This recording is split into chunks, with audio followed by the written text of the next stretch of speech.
नमस्कार विद्यार्थियों, स्वागत है आप सभी लोगों का आपके अपने YouTube channel MRM classes Jaipur पर।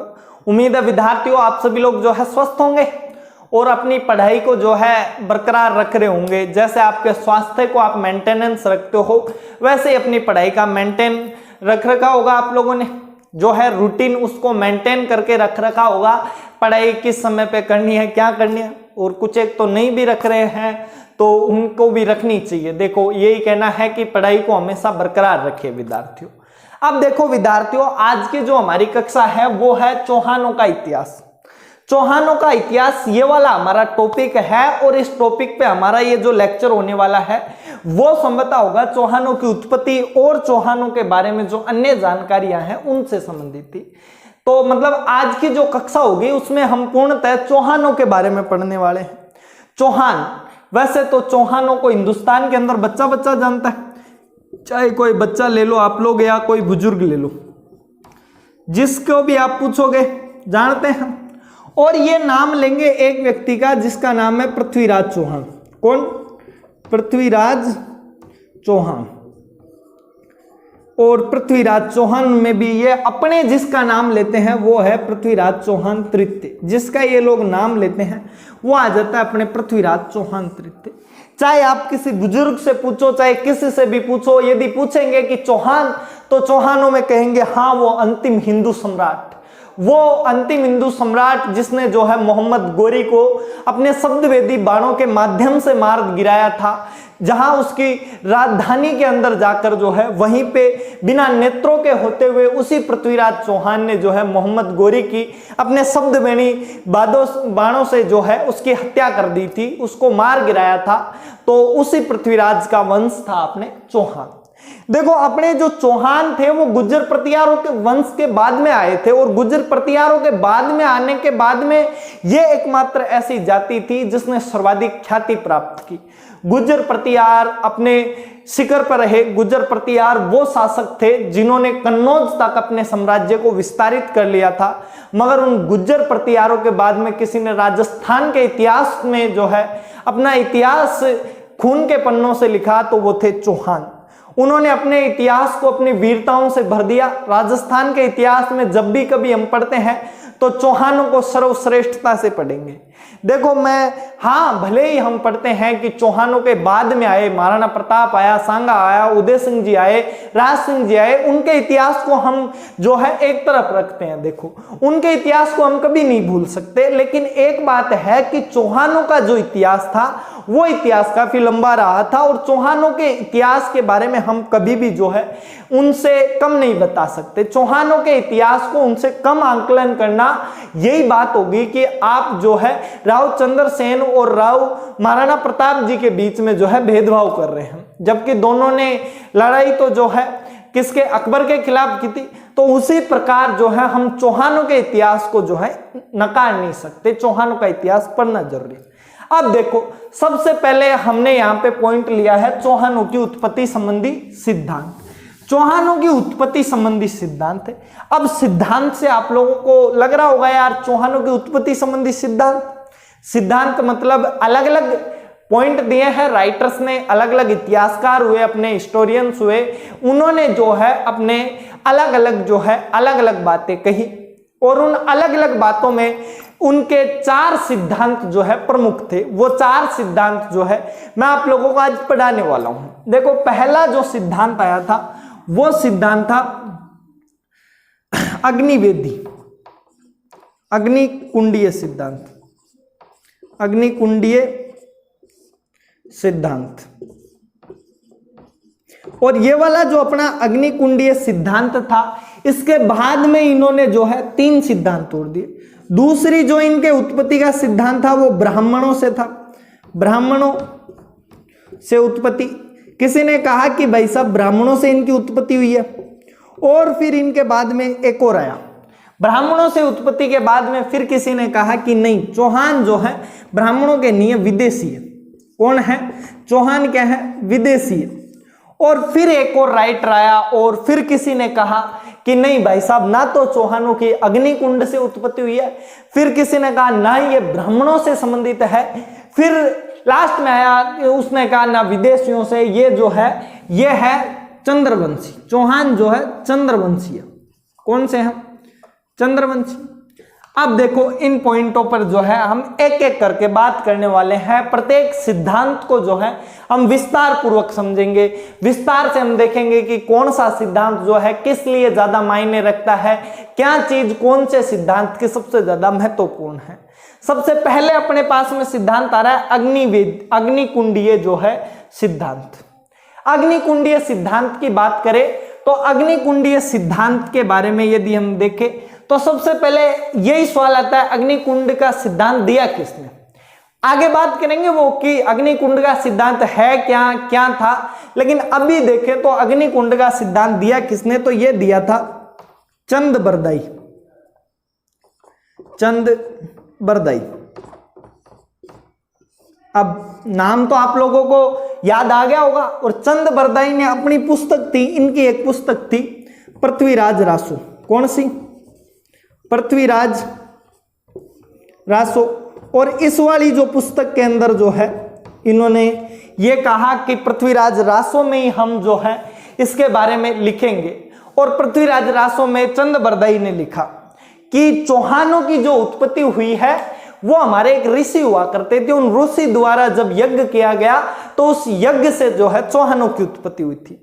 अब देखो चौहानों की उत्पत्ति यज्ञ से हुई, ये बात किन्होंने कही? चंदबरदाई ने। और कई किसमें? पृथ्वीराज रासो में। अब तुम लोग देखो भाई, ये मत कर लेना कि चंद्रभद्राई है, चंद्रबरदाई नहीं है इनका नाम। इनका वास्तविक रियल जो नेम था इनका वो क्या था? अपने चंद्रबरदाई था। तो तुम लोग इतना डिफिकल्ट मत लेना कि चंद्रबरदाई था, गलत पढ़ा दिया। रियल में इनका नाम है वो क्या है? चंदबरदाई है। इनके अलावा एक और नाम आएगा भी जिसका हम गलत रूप से पढ़ते हैं, जबकि उनका वास्तविक नाम अलग है, उनको हम थोड़ा सा चेंज करते हैं, उस पर भी बात करेंगे। देखो अभी चंदबरदाई की बात करें तो इन्होंने पृथ्वीराज रासो में लिखा कि एक ऋषि थे वशिष्ठ। कौन थे? ऋषि वशिष्ठ जी थे। और ऋषि वशिष्ठ ने जो है यज्ञ किया था। क्या किया था? ऋषि वशिष्ठ जी ने एक बार यज्ञ किया। और इस यज्ञ के अंदर जब भी ये यज्ञ को प्रारंभ करते तो कुछ एक राक्षस आके इस यज्ञ में विलंब डाल देते थे, कोई ना कोई बाधा उत्पन्न कर देते थे, जिससे अपने ऋषि जी जो है यज्ञ को पूर्णतः पूर्ण नहीं कर पा रहे थे। और जब बार बार यज्ञ जो है उसमें विलंब आ जाती, बाधा आ जाती, तो यज्ञ पूरा नहीं होने से ऋषि जी परेशान हो जाते हैं।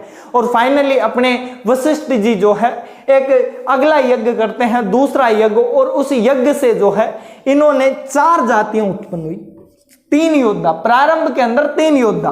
पहले जो योद्धा था वो हुआ प्रतिहार। कहा कि यज्ञ हुआ और उस यज्ञ से कौन आया? प्रतिहार आया।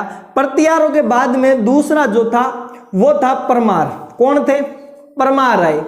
और परमारों के अलावा तीसरा जो योद्धा आया था वो था चालुक्य। कौन? चालुक्य। अब ये चालुक्यों को हम लोग सोलंकी बोलते हैं। क्या बोलते हैं? सोलंकी। कहा कि ये जो सोलंकी या चालुक्य हैं ये 3 योद्धा जो है इसके अंदर उत्पन्न हुए थे इस यज्ञ से, जब इन्होंने यज्ञ किया। परंतु इन तीनों योद्धाओं से जो है संभाला नहीं गया।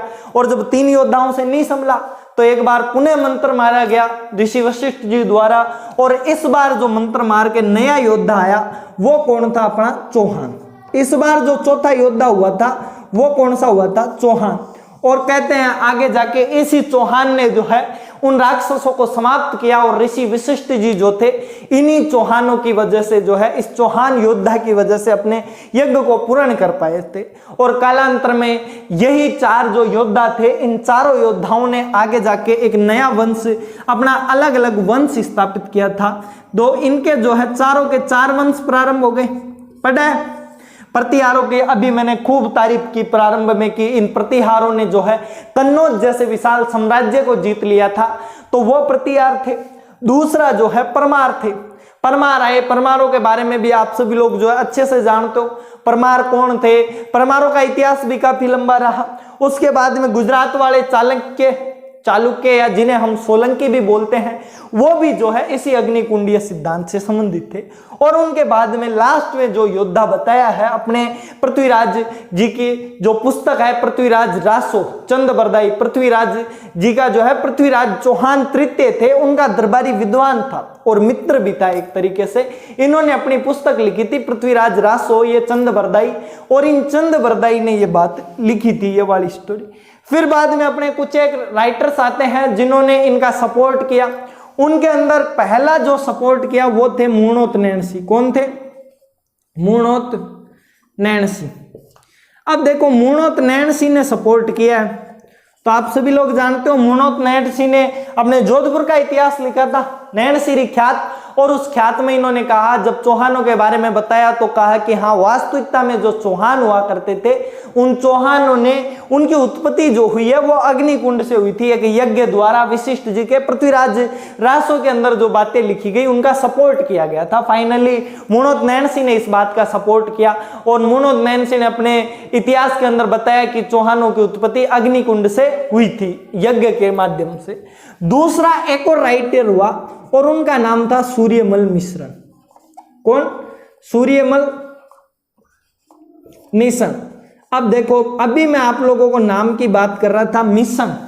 अभी चंद्रबरदाई में मैंने आप लोगों को कहा था कि कुछ लोग जो है इसको चंद्रबरदाई पढ़ते हैं, चंद्र लगा देते हैं, जबकि इसका वास्तविक नाम क्या है? अपने चंद्रबरदाई है। वैसे ही सूर्यमल मिशन जी का जो है वास्तविक नाम सूर्यमल मिशन है, परंतु अपने काफी टाइम से यही पढ़ रहे हैं, यही बोलते जाते हैं तो अपने जच जाता है और उसी तरह बोल लेते हैं। और मैं तो अक्सर कहता हूं कि अपने राजस्थान में तो जो है शब्दों का हेर फेर ही अलग हो जाता है। एक बात यहाँ पे घटना घटेगी उसको वहां पे जाके किसी और रूप में कह देंगे और पूरा वाक्यांश ही बदल जाता है। यदि मैं कक्षा में किसी बच्चे को मारूं तो जब तक घर पे पहुंचते हैं तब तक उल्टा हो जाता है कि बच्चे ने जो है टीचर को मारा था। अपना राजस्थान इतना चेंज है तो इनका तो नाम चेंज ही कर दिया, सूर्यमल मिश्रण जी को जो है सूर्यमल मिश्रण बना दिया इन्होंने। अब देखो विद्यार्थियों आगे बात करें कि ये वाली थ्योरी क्या सच लगती है। अब देखो पहले के टाइम में हम मानते हैं, पहले के टाइम में भी क्या अपन जो आर्ट्स वाले स्टूडेंट हैं वो अक्सर मान लेते हैं कि हाँ यज्ञ से हुआ होगा, क्योंकि हिस्ट्री के अंदर हमने तो काफी चीजें पढ़ी है जिनको मानना पड़ता है। लेकिन साइंस वाले जो स्टूडेंट है जो साइंस पढ़ के आए हैं उन्हें लगता है यार क्या मजाक चल रहा है, ऐसा भी कोई मजाक होता है क्या? नहीं, अग्निकुंड के अंदर तुम लोग बोल रहे हो कि अग्निकुंडीय सिद्धांत से जो है चौहानों की उत्पत्ति हुई, कोई बाबा मंत्र मारे और योद्धा उत्पन्न हो जाता है, तुम ये बात बोल रहे हो। अपन तो मान लेते हैं लेकिन साइंस वाले नहीं मानते। उनका तो ये तक कहना है कि ऐसे यदि योद्धा उत्पन्न होते हैं तो आज योगी जी जो है उदयपुर के अंदर बेरोजगार, अपने उत्तर प्रदेश के अंदर जो है बेरोजगार नहीं रहने देते, युवाओं को कोई ना कोई मंत्र मारते और नौकरी दिला देते फौज पे, फौज वाली फौजियों को शहीद ही नहीं होने देते और भेज देते, उनकी जगह उनको बुला लेते पुराने फौजियों को, तो फौजियों की कमी ही नहीं रहती देश में। वैसे ही काफी बाबा है, साइंस वाले ये बोलते हैं, परंतु उनके लिए जो है हमारी अलग थ्योरी निकल के आती है। और देखो नहीं भी मान सकते तो कुछ एक ऐसा हो सकता है संभवतः जो है ये वाला इतिहास, ये वाला पोर्शन जो है पहले के टाइम में जब भी आप पढ़ोगे तो हम हिस्ट्री को जब पढ़ते हैं पुरानी ऐसी चीजें तो हमें ये पता चलता है कि पहले वाले राइटरों ने जो है सिंबल्स के रूप में हिस्ट्री लिखी है। सिंबल्स मींस प्रतीकों के रूप में। जैसे अग्नि, अग्नि का प्रतीक क्या होता था? अग्नि का प्रतीक होता था खतरा। क्या होता था? खतरा।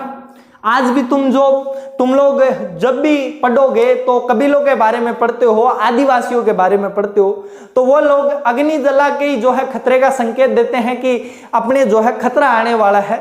वैसे ही प्राचीन काल में भी जो है अग्नि को खतरे का ही सिंबल माना जाता था।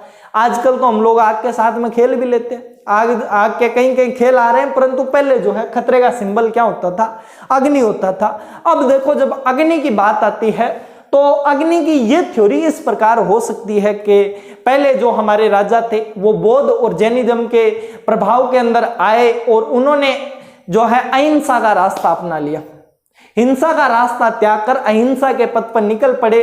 और जब हमारे हिंदुस्तान पर विदेशी आक्रमणकारियों ने जब अटैक करना प्रारंभ किया तो कहीं ना कहीं हमारे ऋषि मुनियों को जो है ऐसा लगने लगा कि अब जो है हमें उन योद्धाओं को जो है बुलाना पड़ेगा उन योद्धाओं को जो है इस क्षेत्र में वापस लाना पड़ेगा कि वो युद्ध करे, हिंसा का मार्ग अपनाए, वरना ये जो तुर्क है, अफगान है, जब ये हमला करेंगे हमारे ऊपर तो फिर हमारी जनता की रक्षा कौन करेगा?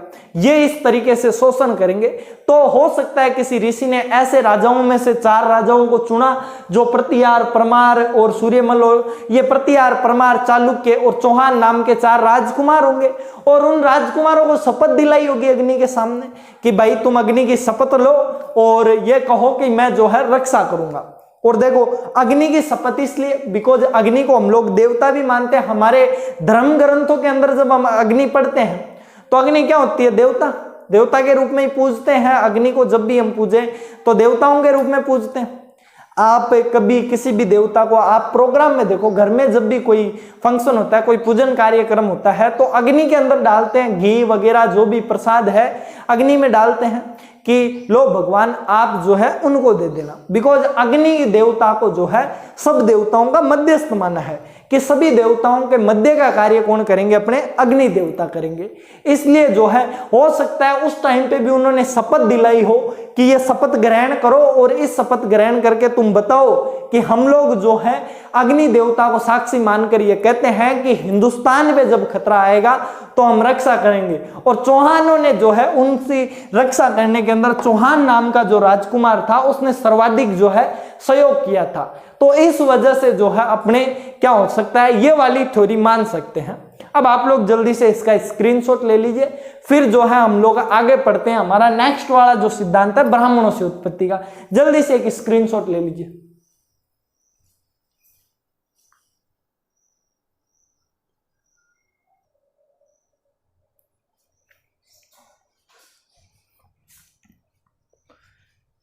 तो उम्मीद है विद्यार्थियों आप लोगों ने जो है इसका स्क्रीनशॉट ले लिया होगा। अब देखो हम आगे पढ़ते हैं, हमारा जो नेक्स्ट वाला सिद्धांत आएगा उसकी बात करते हैं कि हमारा नेक्स्ट सिद्धांत कौन सा आता है, क्योंकि नेक्स्ट सिद्धांत पढ़ना भी बहुत जरूरी है। दूसरा हम जब सिद्धांत पढ़ेंगे तभी हमारे काम का रहेगा। तो हमारा नेक्स्ट सिद्धांत आता है, वो आता है ब्राह्मणों से उत्पत्ति। इस वाले सिद्धांत की बात करें तो 3 चीजों से हमें इस सिद्धांत की जानकारी मिलती है। कितनी चीजों से? 3 चीजों से। पहली जो चीज है उसमें यह मिलता है कि अपने ब्राह्मणों को वत्स गोत्रीय, कौन से? वत्स गोत्रीय ब्राह्मण बताया गया। ब्राह्मण बताया गया।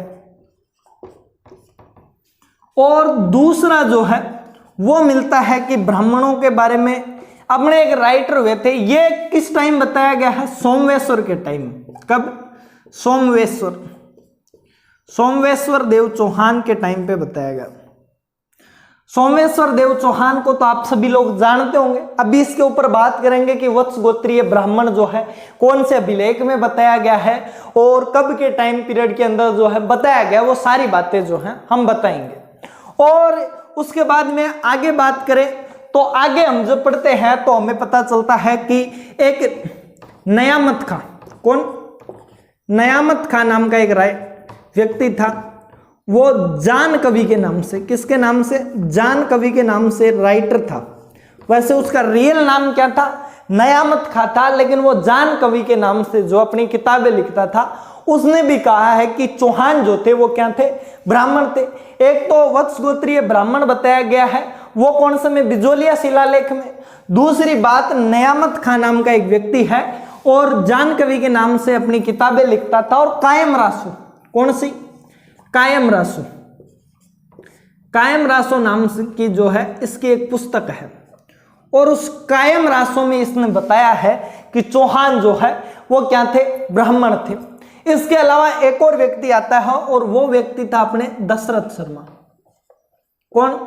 दशरथ शर्मा राइटर है, जानते हो। इनकी पुस्तक है the early Chauhan dynasty, early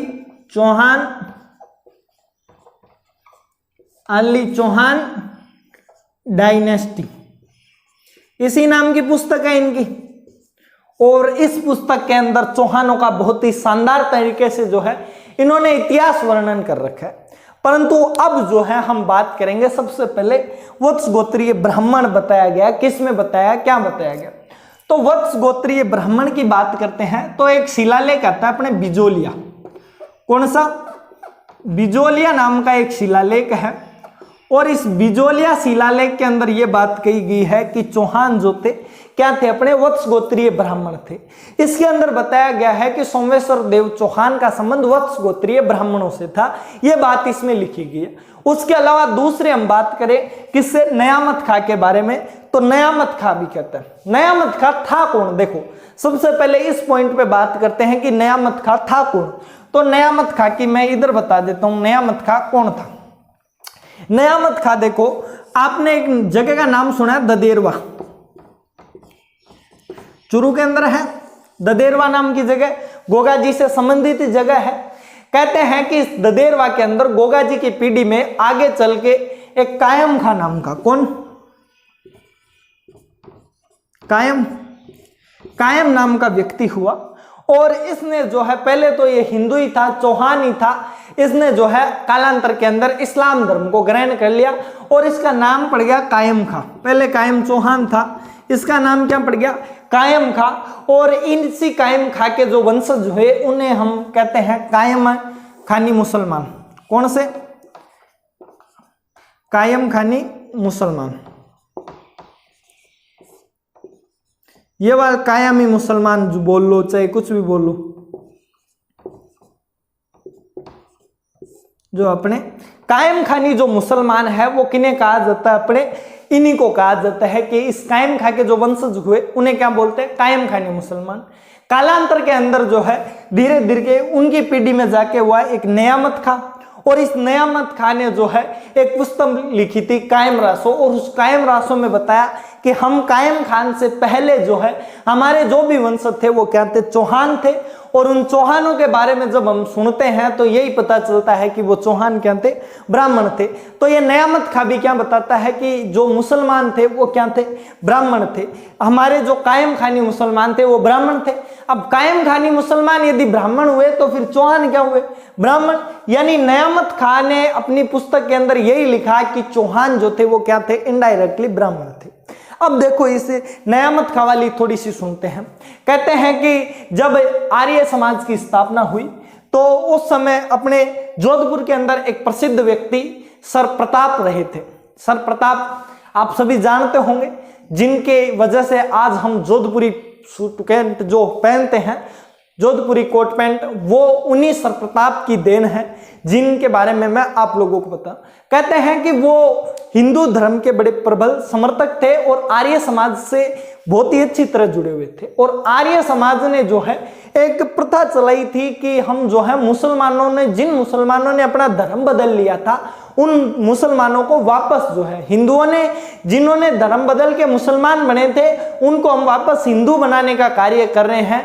तो जब सर प्रताप ने कहा अच्छी बात है, ये तो हमारे ददेरवा चुरू वाले इलाके के अंदर काफी सारे मुसलमान हैं, और ये जो कायम खानी मुसलमान होते थे इनके नाम भी बड़े अजीब से, तुम लोग सुनोगे कहोगे यार ऐसे को सकता है, कालू खां, क्या नाम आता है, कालू खां, ऐसे ऐसे नाम है। दूसरा राजू खां, कौन सा, राजू खां, कालू खां, ये इस तरीके के जो नाम है, इस तरीके के मुसलमानी नाम जो मिलते हैं वो हमें कहां से मिलते हैं, कायम खानी मुसलमानों के। सर प्रताप ने कहा कि हमारे ऐसे राजू कालू बहुत सारे हैं, आप कहो तो उनसे बात करो। सर प्रताप ने जो है नयामत खान से बात की और कायमी जो मुसलमान थे उनसे बात की।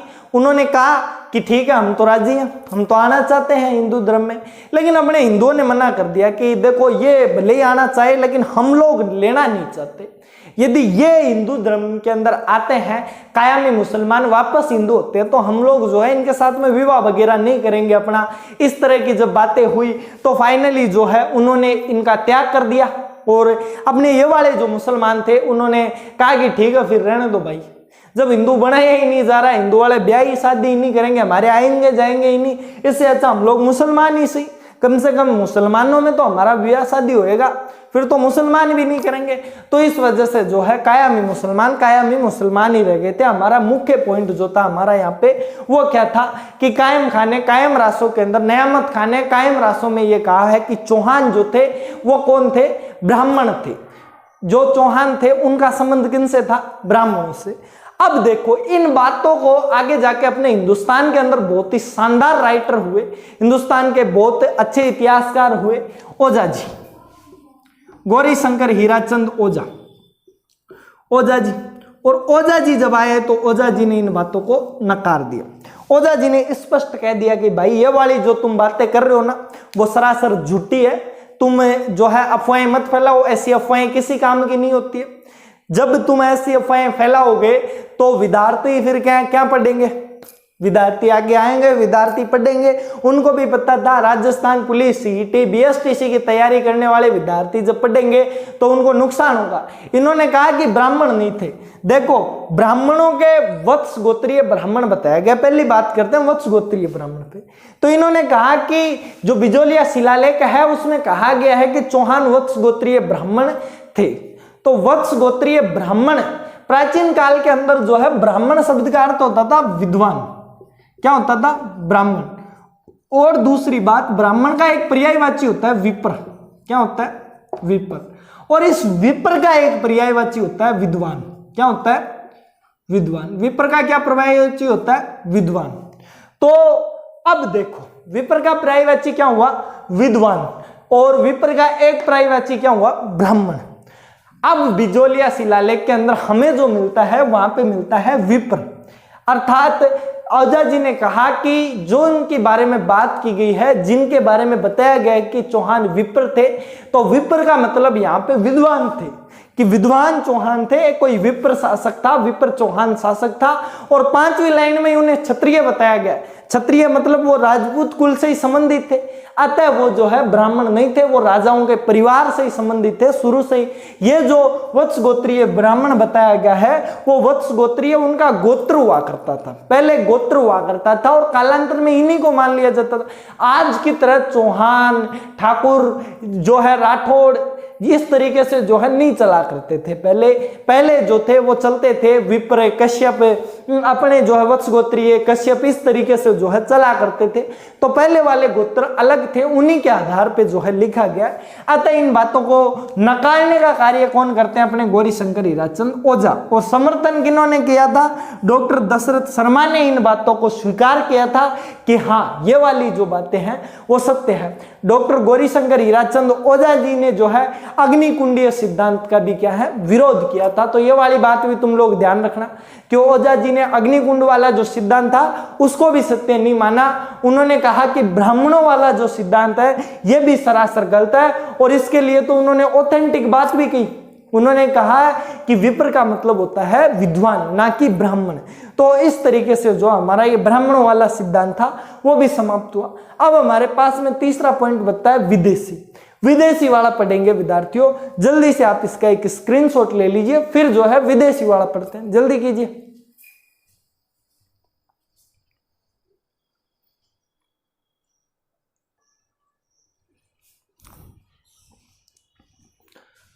तो उम्मीद है विद्यार्थियों आप लोगों ने जो है पिछले वाले का स्क्रीनशॉट ले लिया होगा। अब देखो हम आगे बढ़ते हैं, अगला हमारे पास में आता है 3 नंबर पर विदेशी जातियों से उत्पत्ति। कौन सा, विदेशी जातियों से उत्पत्ति की। चौहानों की जो उत्पत्ति हुई है वो विदेशी जातियों से हुई है। ये वाले सिद्धांत जो है मुख्यतः 3 लोगों ने दिया है।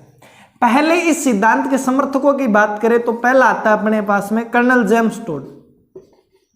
कर्नल जेम्स टोड जिन्हें हम राजस्थान इतिहास के पिता कहते हैं, इन्होंने दिया। और दूसरा जो सिद्धांत था वो इनकी पुस्तक संपादक करता विलियम क्रुक,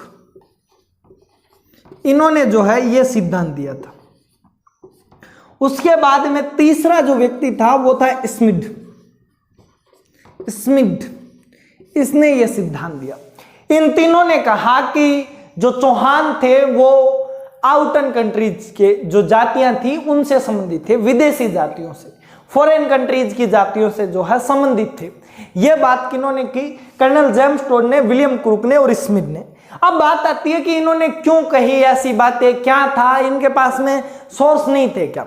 देखो, इसका मुख्य उद्देश्य था, जब अंग्रेज अपने हिंदुस्तान में आए और अंग्रेजों ने जब हिंदुस्तान के रियासतों से तो भले ही जो है संधियां कर ली हो, मगर रियासतों के बाद में जब अपने राजस्थान के अंदर उन्होंने कहा लोगों से कि अब जो है हम तुम्हारे मालिक है, तो लोगों ने मानने से मना कर दिया बातें।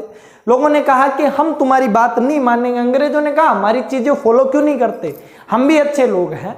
तो भारतीयों ने कहा तुम लोग बाह्य शासक हो, अदर कंट्रीज से आए हुए हो, इसलिए हम लोग जो है तुम्हारी बातें नहीं मानते हैं, तुम्हें फॉलो नहीं करते हैं। ये वाली बात जो है किन्होंने कही, अपने इंडियंस ने। तो फिर उन्होंने कहा अच्छा यही बात है, कर्नल जेम्स टोड ने कहा। लोगों ने कहा हाँ यही बात है और कोई इशू नहीं है। तो फिर कर्नल जेम्स टोड ने कहा अच्छा ये बताओ, तुम पे शकों ने शासन नहीं किया?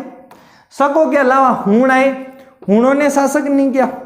हूणों के अलावा जो है अफगान आए, अफगानों ने शासन नहीं किया, वो विदेशी नहीं थे क्या? अफगानों के अलावा तुर्क आए, तुर्कों ने शासन नहीं किया क्या? तुर्कों के अलावा जो है मुगल आए, उन्होंने शासन नहीं किया क्या? तुम लोगों पे ओरिजिनलिटी में तो अब तुम्हारे लोगों ने तो कभी शासन किया ही नहीं, वास्तविकता में इन्हीं लोगों ने तुम पे शासन किया। तो ये सारे जो थे वो बाहर से आए हुए थे, तो तुम लोग हमारा शासन क्यों नहीं स्वीकार करते? फिर अपना कोई हिंदुस्तान का बंदा था, उसने कहा कि भाई सब तू गलत है। पहली बात तो देख, बीच में एक जाति आई थी राजपूत। कौन आई थी? राजपूत। ये हमारे इंडियन थे। अब बोलो, कोई धोली जैसी होशियार बालिका आई और उसने कहा कि राजपूत थे, राजपूत इंडियंस ही थे। अब बताओ तुम, राजपूत बाहरी नहीं थे, राजपूत हमारे राजस्थान के ही थे। तो फिर कर्नल जेम्स टोड कहता है, हंस के कहता है कि भाई देखो, और तो बाकी बात मानू नहीं मानू, लेकिन ये वाली तो बिल्कुल ही सत्य नहीं है। राजपूत जो थे वो एक जाति से संबंधित थे। किन से? शक जाति से। राजपूत कौन थे? शक थे। कर्नल जेम्स टोड ने क्या कहा कि औरों की तो मैं भले ही मान लेता कि और जो है बाहर से नहीं आए हुए, लेकिन राजपूत तो प्योरली बाहर से है। फिर किसी ने कहा कि कैसा है, मैं बताएगा। तो अपने कर्नल जेम्स टोड ने कहा कि देखो, राजपूत क्या करते हैं? सूर्य पूजा। क्या करते हैं? सूर्य पूजा। अपने इंडियंस ने कहा हाँ। कहा शक भी करते थे? क्या हाँ करते थे। दूसरा फिर उन्होंने कहा शक जो है अस्त्र पूजा करते थे। तुम्हारे राजपूत करते थे? हमारे जो इंडियंस थे उन्होंने कहा हाँ भाई हमारे राजपूत भी करते थे। शस्त्रों को तो ये बंदूकें बचा के, ये तलवारें लगा के माँ भवानी के सामने पूजा करते थे। फिर जो है कर्नल जेम्स टोड ने कहा कि राजपूत जो है, शक जो है घोड़ों की पूजा करते थे। किन की? घोड़ों की। तो तुम्हारे राजपूत करते थे? फिर किसी ने कहा हाँ भाई हमारे राजपूत घोड़ों की भी जो है अश्व पूजा किया करते थे, अश्व यज्ञ किया करते थे। फिर जो है अपने जेम्स टोड ने कहा कि राजपूत शक जो है यज्ञ किया करते थे, राजपूत करते थे। तो अपने इंडियंस ने कहा हाँ भाई राजपूत यज्ञ करते थे। सही बात है, हम लोगों ने भी पढ़ा है कि राजपूत यज्ञ करते थे, हम लोगों ने भी देखा है कि राजपूत यज्ञ करते थे। सही बात है आपकी। तो फिर कहा कि ये बातें तो देखो, शक पहले आए थे, तो शकों की बातें कौन फॉलो कर रहे हैं? राजपूत। इनके अलावा शक जो है सती प्रथा, शकों में सती प्रथा विद्यमान थी। हस्बैंड के मरने के बाद में उसकी चिता के अंदर जो है महिला साथ में जल के समाप्त कर ले अपने आप को, ये प्रथा थी। तो फिर इंडियंस ने कहा हाँ ये राजपूतों में भी थी हमारे। फिर जो है उन्होंने कहा अब जो बात आएगी फाइनली वो तो बिल्कुल ही कंफर्म कर देगी कि राजपूत जो है शक थे। ये बात कौन सी थी? फिर कहा कि मद्यपान। कौन सी? मद्यपान। मद्यपान वाली बात। कहा कि शक मद्यपान करते थे, तुम्हारे राजपूत करते थे। हमने इंडियन ने कहा कि मालिक देखो, राजपूतों की शकों से तो ज्यादा ही करते थे, मद्यपान जो है उसमें पीछे नहीं रहे होंगे, शकों से तो ज्यादा ही होंगे, तो इसलिए कोई शक नहीं है। कहा तो अब बात मानते हो कि ये सारे जो हैं ये शक करते थे, राजपूत करते थे। इसका मतलब कौन हुए? राजपूत कौन हुए? शक हुए। राजपूतों ने उनकी जो है कल्चर को फॉलो किया। लेकिन फिर अपने इतिहासकार वापस ओझा जी आते हैं और ओझा जी ने कालांतर के अंदर इनकी बातों का खंडन किया, इन तीनों की बातों का। और किन्होंने किया? ओझा जी ने। और ओझा जी ने कहा कि ये सफेद झूठ बोल रहे हैं, जो भी बात है वो सारी की सारी झूठ बोले जा रहे हैं लगातार। देखो रही बात, सबसे पहले बात करें हम लोग किनकी, सूर्य पूजा की, तो हमारे ऋग्वेद के अंदर जो है सूर्य पूजा के बारे में काफी बातें लिखी गई है, काफी दोहे जो है अपने आदित्य पूजा के बारे में लिखे गए हैं, महिर पूजा के काफी दोहे हैं। तो ऋग्वेद तो सबको से कई वर्षों पूर्व आ गया था, तो ऋग्वेद की बात माननी पड़ेगी। अपने इन्होंने कहा हाँ भाई सही बात है ये वाली, ठीक है, अपने इंडियंस ने मान लिया। दूसरी बात अस्त्र पूजा की, तो अस्त्र पूजा जो है महाभारत काल से की जा रही है। महाभारत काल में अस्त्र पूजा की जाती थी, अस्त्रों की पूजा होने के बाद में ही जो है ब्रह्मास्त्र चलाया जाता था, डायरेक्ट अस्त्र नहीं चलाते थे। शक्ति अस्त्र की बात करें तो वो भी पूजा से चलता था। फिर कहा ठीक है ये बात भी मान ली तुम लोगों की, राजपूत हिंदू धर्म से थे। तीसरी रही बात घोड़ों की, तो घोड़ों की तो देखो हमारे ऋग्वेद के अंदर कहीं बताया गया है, हमारी पुरानी जो सभ्यताओं को देखोगे उनके अंदर साफ साफ बताया गया है कि घोड़ों की पूजा होती थी। तो हिंदू धर्म के अंदर ये वाली बात भी मान ली कि घोड़ों की पूजा करते थे। रही बात यज्ञ की, तो रामायण के अंदर जो है अश्वमेध यज्ञ करवाया गया है, तुम लोग अच्छी तरह से जानते हो। इसका मतलब कौन हुए, राजपूत। ये भी हिंदू वाली बात हो गई। और रही बात सती प्रथा की, तो महाभारत जब तुम पढ़ोगे तो पांडवों के पिता पांडु की पुत्री कुंती, पांडु की जो पत्नी थी कुंती के अलावा एक माद्रे नाम की पत्नी और थी उनकी, और जब पांडु की मृत्यु हुई थी तो माद्रे उनके साथ में सती हुई थी। तो कुंती के अलावा माद्रे सती हुई थी। तो सती प्रथा प्राचीन काल से ही प्रचलित है। जब हम इतिहास को और अच्छे से पढ़ते हैं तो हमें पता चलता है। उसके अलावा रही बात मद्यपान की, तो ऋग्वेद कभी पढ़ा है? ऋग्वेद के अंदर कितने मंडल हैं? 10 मंडल। और उस 10 मंडल में से 9वां जो मंडल है, कौन सा मंडल में चैप्टर, 9वां जो मंडल है वो सारा कुछ उसके अंदर काफी बातें लिखी गई है। किस पे? मद्यपान पे। और मद्यपान को कहा गया है सोमरस। और उन्होंने ये तक कहा कि ऋषि कण्व ने जो है इस सोमरस के बारे में जो है जानकारी प्राप्त की, और सोमरस के बारे में जानकारी प्राप्त करके यहाँ तक कि ये तक बताया ठेका का है, असली प्योर जो सोमरस है वो मिलता कहाँ है, ये तक सारी बातें क्या है ऋग्वेद के अंदर बताई। और इन्होंने कहा कि हमारे कण्व ऋषि ने मद्यपान करने के बाद में कहा था इस सोमरस को पीने के बाद में कि मैं देवताओं से मिला। और रियलिटी भी है, मद्यपान करने के बाद में देवताओं से मिल ही जाता है बंदा। मिलने की क्या बात है, अपनी भगवान है वो वाली फीलिंग आ जाती है देवताओं के अंदर। तो मद्यपान वाली बात भी जो है हमारी संस्कृति से संबंधित है। इससे ये इन सारी बातों का जो है अपने हीराचंद ओझा जी ने जो है इन बातों को बताया कि ये सारी बातें हिंदू धर्म से संबंधित थी। और फाइनली कर्नल जेम्स टोड के इस दावे को नकार दिया कि चौहान जो थे वो किन से संबंधित थे, चौहान या फिर जिन्हें हम राजपूत के, संपूर्ण राजपूत ही जो है हिंदू धर्म से संबंधित थे, ना कि किस जाति थे, शक जाति से। तो ये वाली थी अपने विदेशी विवरण, कौन कौन से इतिहासकार थे जो राजपूतों को जो है बाहर से मानते थे।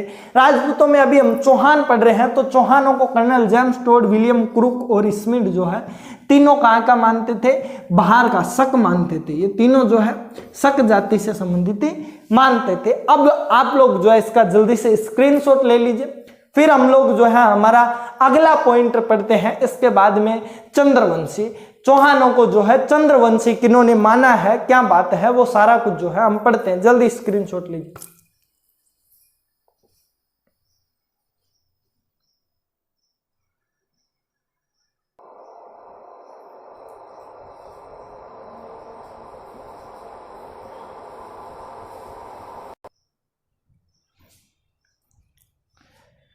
तो उम्मीद है विद्यार्थियों आप सभी लोगों ने जो है इसका स्क्रीनशॉट ले लिया होगा। अब हम बात करते हैं हमारे नेक्स्ट वाले जो टॉपिक कहते हैं कि चौहानों को चंद्रवंशी किसने कहा।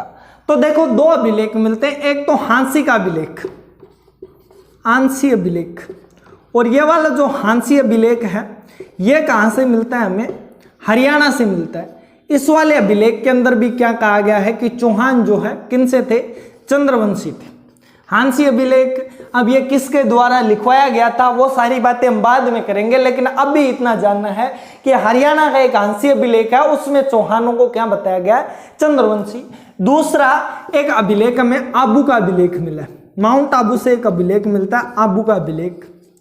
और इस अभिलेख के अंदर भी क्या बताया गया है, चौहानों को चौहानों को जो है इस अभिलेख में भी क्या बताया गया, चंद्रवंशी बताया गया। और ये कहां से संबंधित है, अपने राजस्थान का है। कहां का, राजस्थान का ये वाला जो है अभिलेख है। अब इसके अलावा देखो हमारे पास में नेक्स्ट पॉइंट आता है सूर्यवंशी, ये वाला और बता देते हैं। देखो चौहानों की मात्र एक किताब पृथ्वीराज रासो को छोड़ के अन्य जो किताबें थी उनमें चौहानों को क्या बताया गया, सूर्यवंशी। अब वो किताबें कौन कौन सी थी, एक किताब थी पृथ्वीराज विजय, पृथ्वीराज विजय, एक किताब थी हमीर रासो, कौन सी, हमीर रासो, एक किताब थी हमीर महाकाव्य, कौन सी, हमीर महाकाव्य। इसके अलावा एक अभिलेख मिलता है हमें और वो अभिलेख है पृथ्वीराज के ताऊ